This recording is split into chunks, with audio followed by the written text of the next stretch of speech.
Hi people, it's Archivist here, and today I'm going to be talking about Battlefield 5. I've gotten to the point now with my channel where I don't have as much time as I used to make videos, which is rather sad, as I did, genuinely like making, talking about and editing videos, so it's like I don't have as much time to do my hobby as I used to, and but what it does mean is that when I do make a video, you can rest assured knowing that I'm talking about a topic that I really want to discuss, and Battlefield 5 is a great one to do because not only is the game fantastic, in my opinion, and I'll get into why I think that later on, but also there's enough surrounding the game in terms of its marketing that I can also go into that a little bit as well. So there's plenty of material for me to touch on here for Battlefield 5.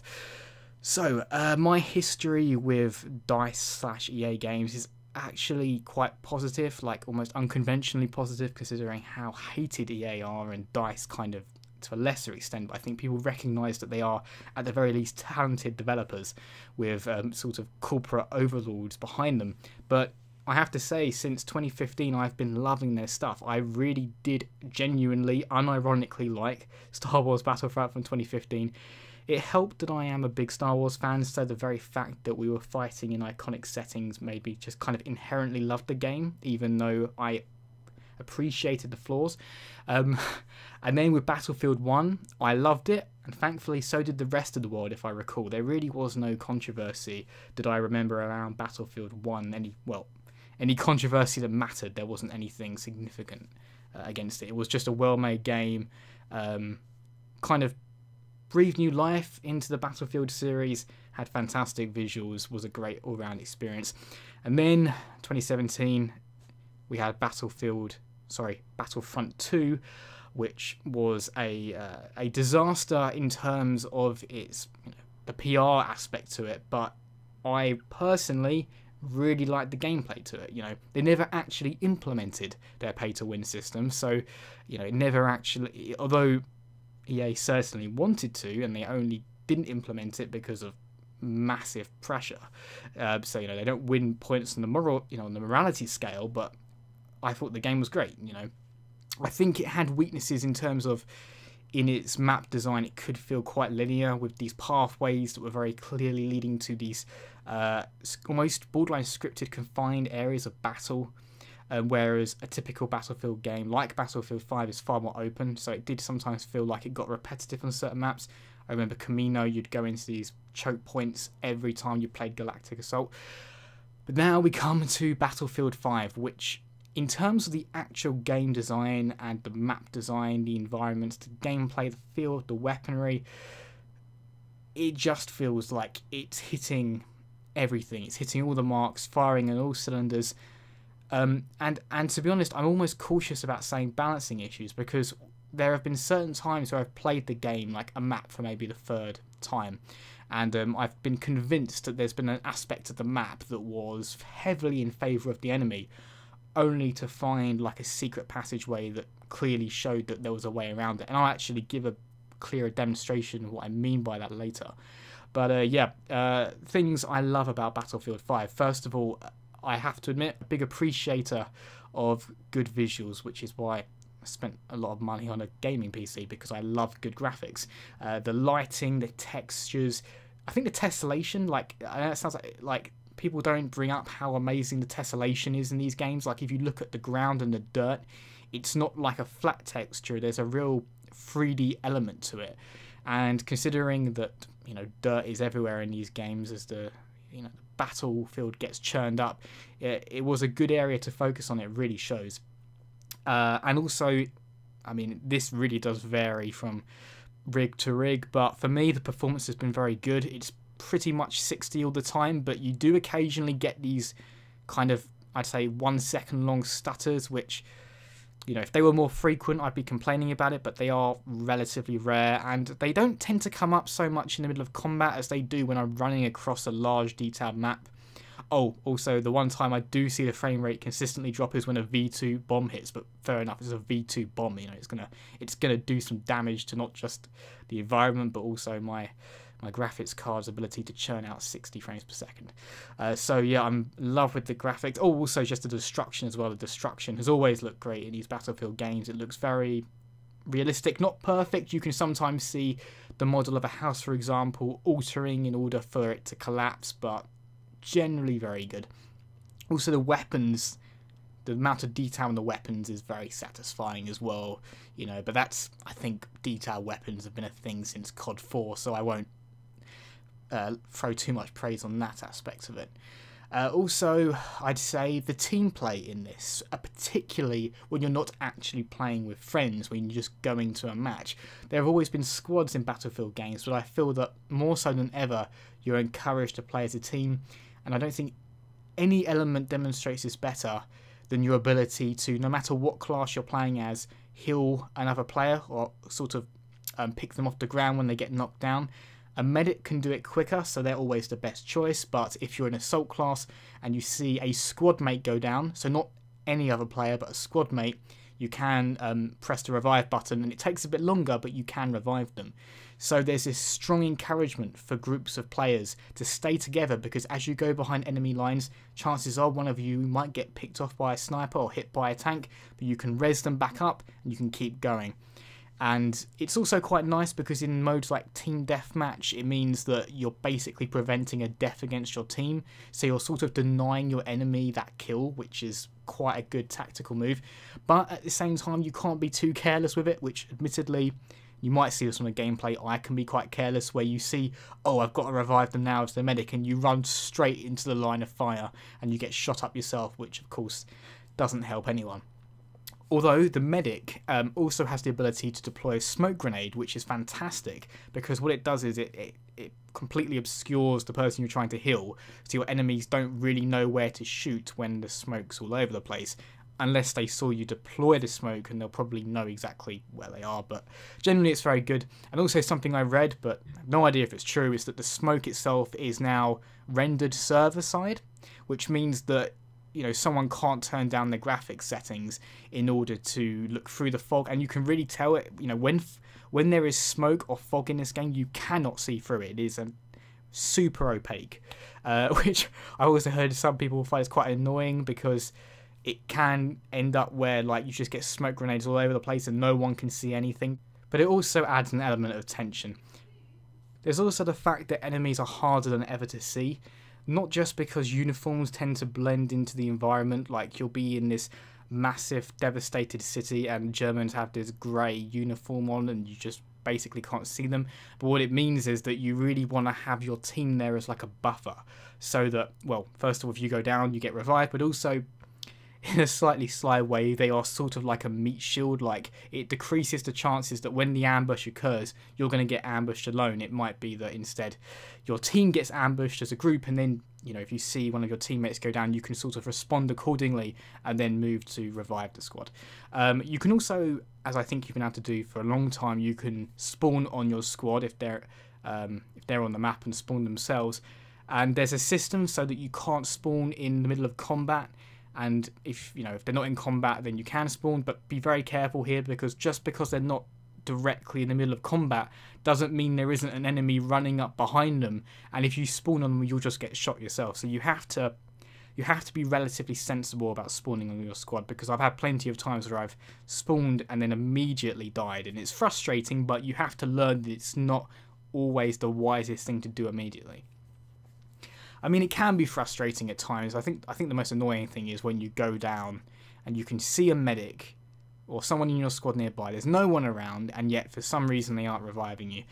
The thing is, you get quite a lot of points for reviving people, and I think as the player base realise this, they'll think, you know what, it's just as worthwhile to revive someone, even just from a personal point of view, you know, as it is to kill someone, so I might as well go and revive them, if not because I'm a team player, just because I want the points, you know. And I think DICE are quite sensible in giving you a lot of points for reviving, because, let's be honest, there are a lot of people online who are just out for their own personal glory.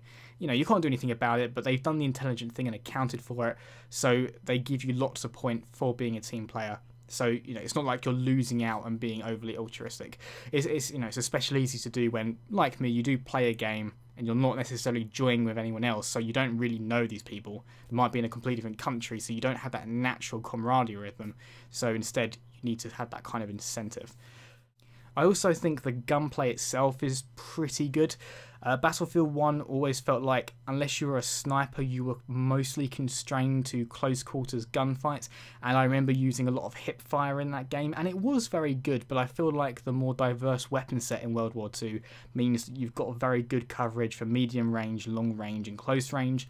Medics have the submachine guns, which is quite interesting because it actually gives them that specialization of close range if they want to be. So they're not just the medics, they are also pretty decent in close range.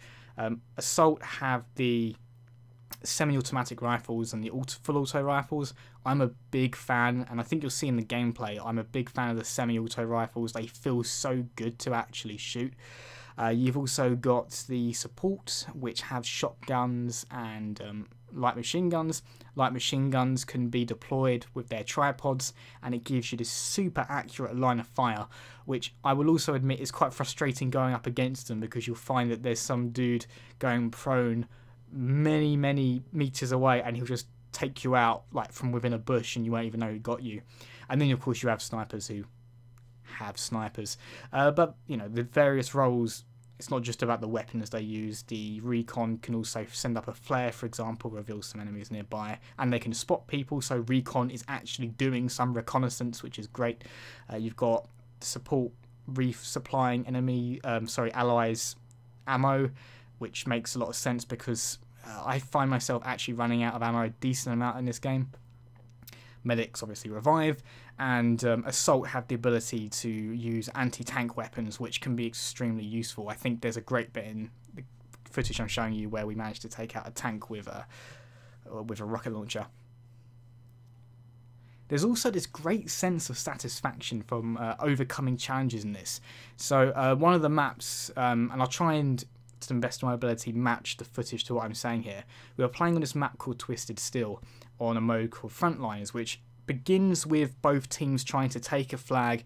If one team gets the flag, they move on to the next one, and they sort of push, and it's like a tug of war. If you capture all of the flags, then you have the ability to go and put these bombs on these different points and blow them up so that you can win the match, and the winner is the team that managed to blow up the most objectives. And we got to this point where we captured all of the flags relatively easily, but then we had a real struggle where there was a hill and the enemies were shooting down on us, and we, you know, it really looked like they had the high ground advantage, and I had a moment in my head where I said, this is such an unbalanced map. But then we managed to find this little tunnel which took us underneath the enemy. We flanked them, planted the bomb, and although there was a bit of a panic as the enemy descended upon us, we managed to blow it up. And we kind of knew at that point that although we weren't necessarily going to do all the objectives, we did actually end, but we didn't know at that point, we would probably win just from blowing up the most. So it's a really satisfying moment. And then when we got the final objective, that was particularly epic because there was a lot of reviving going on. We managed to blow up an enemy tank, and there was this really cool bit where when the objective actually blew up, it kind of knocked me off my feet, and it's just you're kind of lying back in the mud thinking that was epic, it's over, and we won. Like, we had to go through, you know, to go through so much to get that victory, and it was about team play, it's about skill. Nothing about it felt cheap or contrived. It was a balanced map. You know, I didn't get the sense that one side had an advantage over the other. You know, it was just an incredibly satisfying victory, and it's that kind of thing that defines a good multiplayer game. You may have noticed I haven't spoken for even a moment about the single player. It's not bad, it's just not, in my opinion, overly interesting. It's not like I would call it a poor effort or throwaway. It's just these small sort of vignettes. They're little war stories that take about an hour to complete. And I just, you know, I used it to try and familiarise myself with the controls of the game.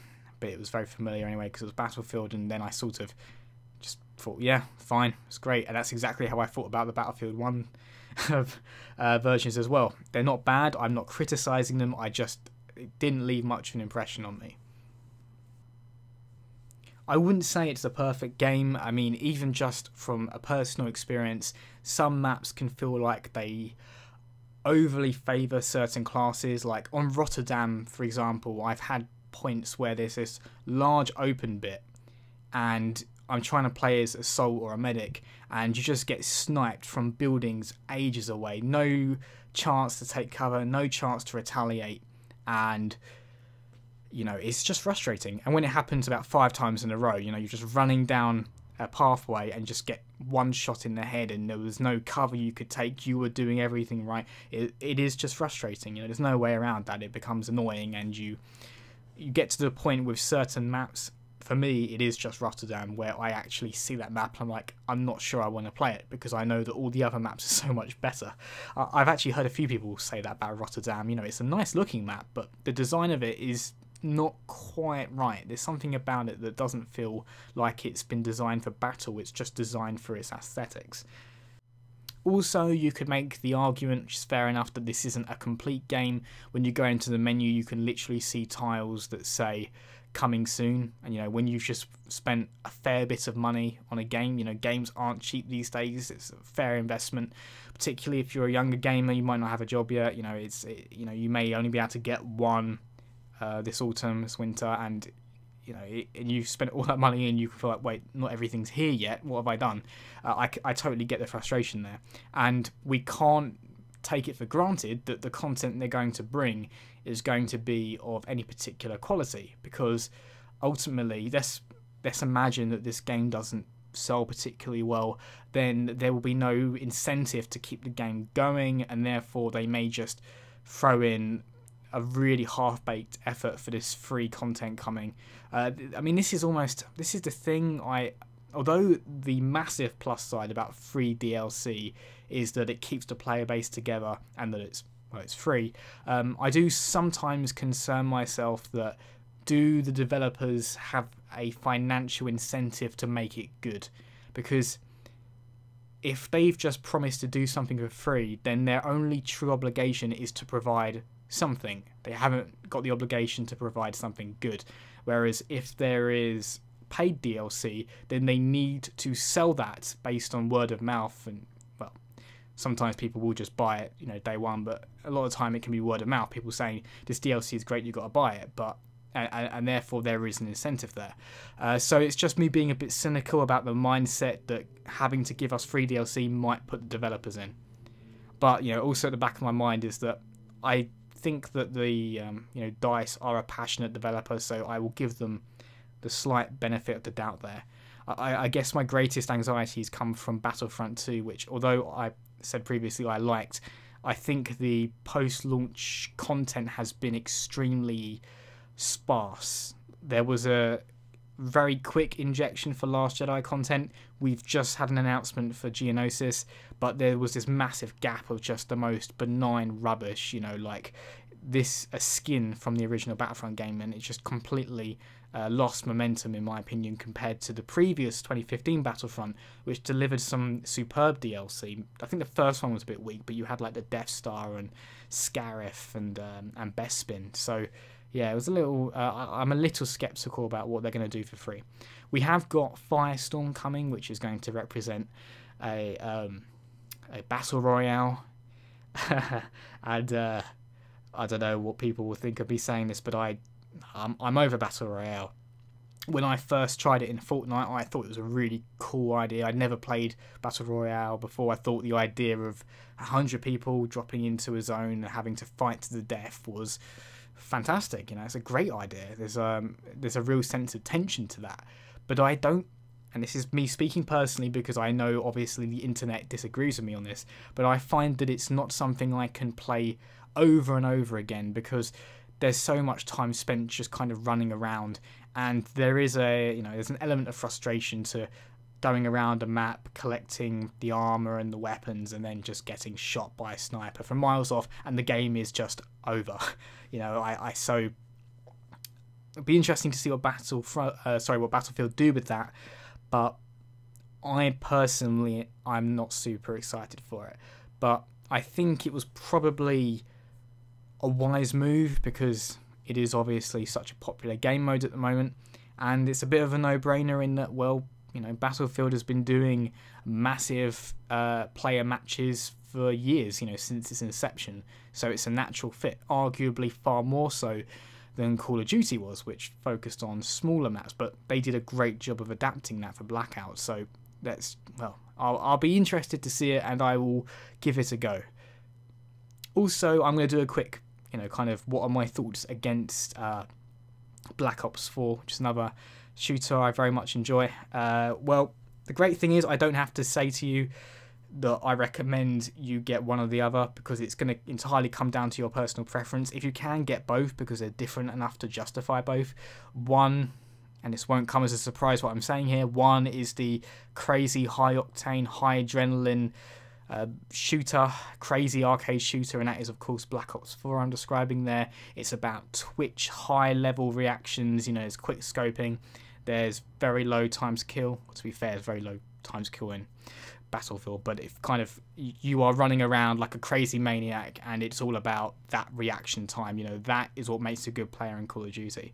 And I'm not going to diminish that, because having a good reaction time is, you know, it's no small feat. I know I certainly could do to be a bit faster. I definitely have to drink a few coffees before I'm any good at Black Ops 4, but I do really like it. I think it's got its flaws. I think particularly with respawn areas. I think on firing range, for example, the other day, I remember spawning and just getting shot in the head instantly, and then spawning again and then getting blown up by a grenade, and then spawning again and then getting shot by a helicopter, and that was very frustrating. Whereas in Battlefield, if you use the non-squad spawner, you're almost guaranteed, I'm going to say almost because it's not perfect, but you're usually guaranteed to not be spawned right on top of an enemy. It's relatively good at keeping you away, mostly because the maps are bigger.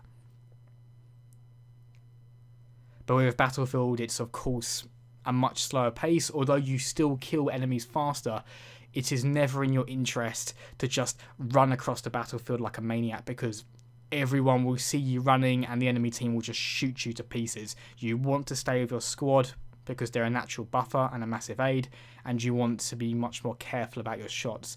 It doesn't lend itself as well to a run and gun player, though it can facilitate that style of play. Because, you know, the thing is, you can play Battlefield in a more careless way. You can play team deathmatch and run around with a submachine gun and do reasonably well if you're particularly good. But I think on the whole, and where the strengths lie in the larger game modes, that is a more considered version of play. And I know that when I'm doing badly, it's usually because I've become frustrated and I've stopped moving with my squad, and I've started sort of going out on my own and thinking I can do my own thing. And what you'll find is when you do that, you probably will run off and kill a player, but you'll instantly get killed again, because you will just be one guy on your own and that squad will descend upon you. And take it from me, do not do that. Stay with other people. Even if you're not talking to them, directly communicating, just be around them. Even if you're only around them because that's just another person that could get shot who's not you.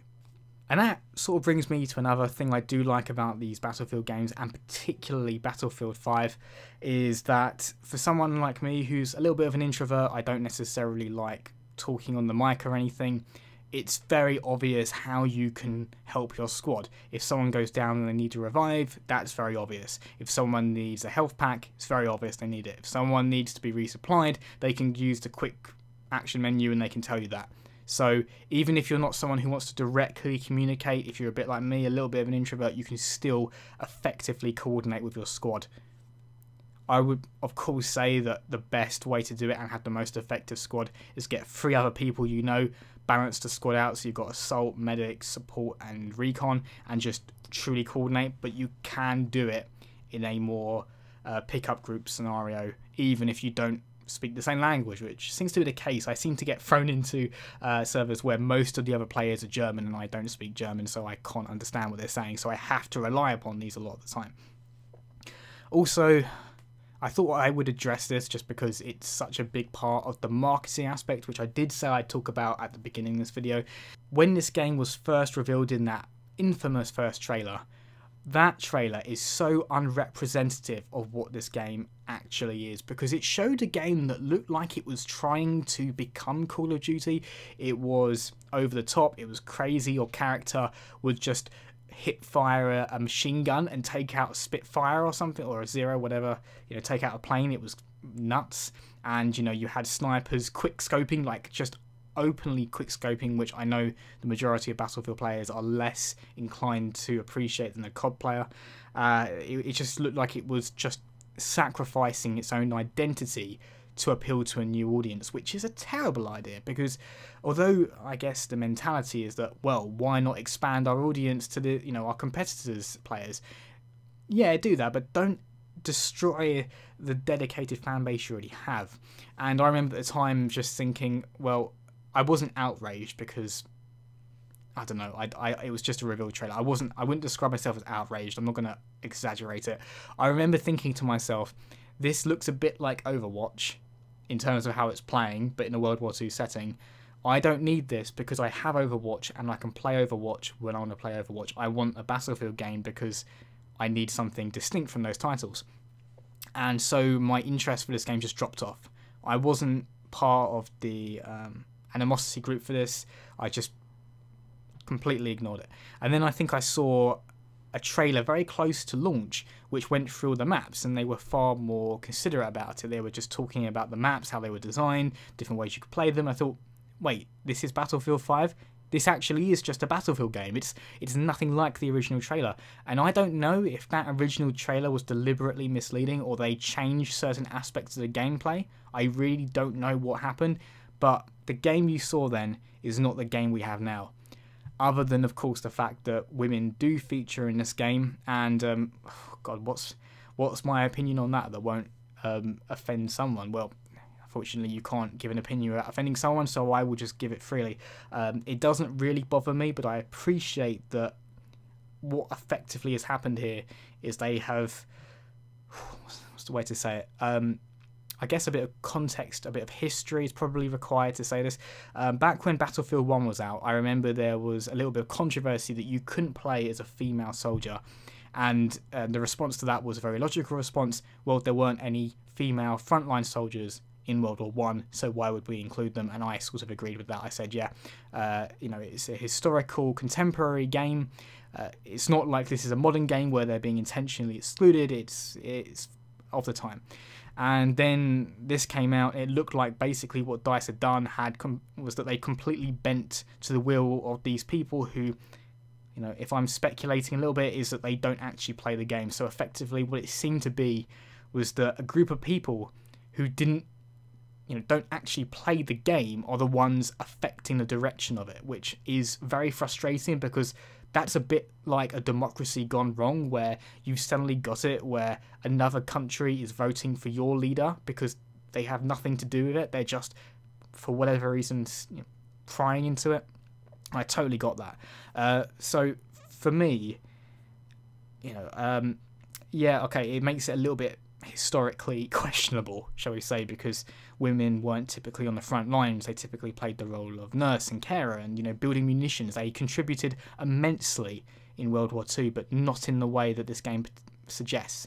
And so effectively, my thoughts are that they have compromised the historical integrity of the game in order to appeal to a group of people who do not play the game, which is just moronic, Now, it doesn't actively ruin my enjoyment of the game because, as I've clearly articulated, I think I enjoy this game from a gameplay standpoint, from a graphical standpoint, and from a cooperation standpoint. But that particular nugget of this game's presence, I totally get the frustration because it's like EA have just bent to the will of people who don't even play the series. So it's not that I don't really have much of a problem with the inclusion of women in the game.